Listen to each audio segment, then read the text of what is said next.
So I'm not sure if I'm gonna be able to make a proper video, so I decided to make a short live stream for next Tuesday as an update. If you don't know me, I am a trans man, 38 years old. I live in Germany and I had 5 stages for phalloplasty, and the last stage was the implantation of an erectile device, and the erectile device got inflamed, which is a very common complication. A suture got open, and then I had a second surgery. After that I had antibiotics, and after that, when the antibiotics ended, an abscess developed. An abscess is something when you have inflammation on your implant somehow, like bacteria. The body is trying to get rid of it, and it builds seroma, which is fluid, mainly blood fluid, but without the red cells, and it's trying to get rid of the bad bacteria. And because we have the free transplanted skin flap, it doesn't have the lymph ways, so that the bad bacteria cannot be flooded away as easily as it would be possible in the other parts of your body. So it means that it could develop like constrictions within the transplant. And an abscess is something like a huge pickle, you could say. Like it makes a small, like a hill, and it becomes pink on the outside. It can become very reddish, and then it can have a discharge. I didn't have any discharge, and but it became reddish, and I went to the hospital right away. When it happened like within a day. On the 4th day after I had my antibiotics finished. It actually developed like within hours. So I went to the hospital. It was on the 30th of December, just before the Christmas Eve, just the day before. And I went to the hospital in the hope that I will get a new prescription for antibiotics. And instead, they convinced me to stay. They convinced me that I need antibiotics intravenously. And also they told me they have to try and suck the inflammation out of that abscess, so that discharge wouldn't discharge, which wouldn't come out. They were trying to suck it out. It didn't work. They tried, it didn't work. But like nothing would come out, But they still convinced me to stay for several days to have a look and see how it develops with the antibiotics. So at night for the New Year's, I managed to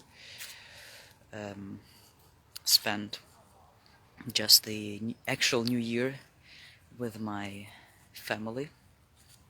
But then I came back, and now I'm here in the hospital. And the development is, on one hand, very good, because I see that the antibiotics work. The abscess went down. It's not red, it's still a little hill, but it's less, and everything is shrinking, which is a good sign, which is a great sign. But yesterday, at the suture site, looked like on one spot it looked like it's inflamed, like there was a discharge, kind of a lot. I got kind of scared. I told the doctors, and the first time the actual plastic surgeon could look at it was today. And the thing is, we have the COVID situation here. So the whole story where transgender men normally are got closed. Nobody is there. It's like completely closed. The other complete story is full with COVID patients. The intensive care is full with COVID patients, and transgender people, all other people who need to be here, are like spread all over the rest of the hospital. And those are only those who need the surgeries, or like really need to be here. Like, you can't have a planned surgery now due to the COVID situation. That means that only doctors are there who are usually there. Like, I'm on the station where there are people with internal diseases, like some kind of like intestine or something like this. And in my room there is another trans guy who also has an issue with his pump. Same kind of problem, infection as well. And so that means that yesterday when this happened, when I saw that the suture site is wet and kind of leaking, only a doctor from that story could look at me. And she looked and said, like, well, nothing to be worried about. And I'm like, yeah, there is an implant in there, and I really hope that this suture site doesn't get really open, so that like the outer air doesn't get in and new bacteria doesn't get in. Well, yeah, well, there's nothing she could do. Like, she was like, yeah, it's okay. So today, the actual plastic surgeon who knows my story and the transgender surgeries looked at it, but today it all in all looked better. So yeah, this morning I woke up and it was kind of smaller, I think, and no, not so much discharge were coming out. So she looked and she said, it's not that there is nothing to worry about. There is. Like, I shouldn't be panicking. On the other hand, I shouldn't make plans of being released from the hospital right now. Today is Saturday, 2nd of January, and I'll stay here until 4th, which is Monday. And Mondays, there's always like a bigger group of doctors coming and looking. And yeah, it's complicated. This implant is complicated. This whole phalloplasty story is complicated, but the implants are a whole different level of complications. Like, they say it's 70% complication rate, and most of those complications are really associated with infections. Like, and my neighbor, like the other guy who's there, he's getting another surgery on Monday. He had one, and his suture got like really open.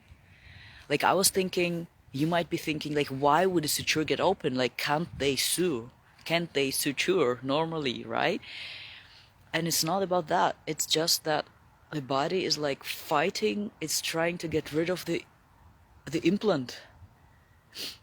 It's trying to get rid of the foreign body material, and it's like pushing it out. And that's how I explain it.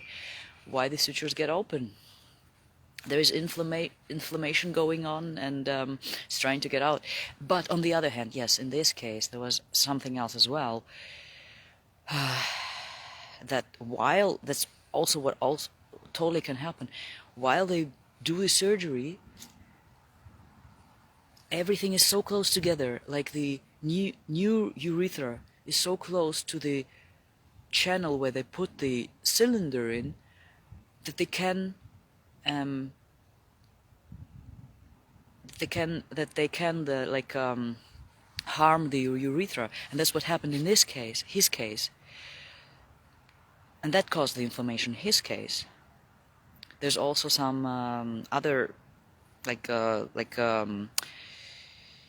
displacement in his case as well. So like on top of that, it's, oh my goodness, like, yeah, you have to be ready. Like before you do the implantation of the erectile device, just know that there are these things which could happen, and it can mean that you have to come to have a surgery again and again and again. And the good thing for me is I don't have any pain. I'm not in pain at all. He's also not in pain, which is really, really good thing. Yeah. But I'm staying positive, and I'm gonna keep informing you. Let me know if you have any questions. I'm gonna upload this video on YouTube as well. Take care and have a good, great, healthy year 2021. Bye bye.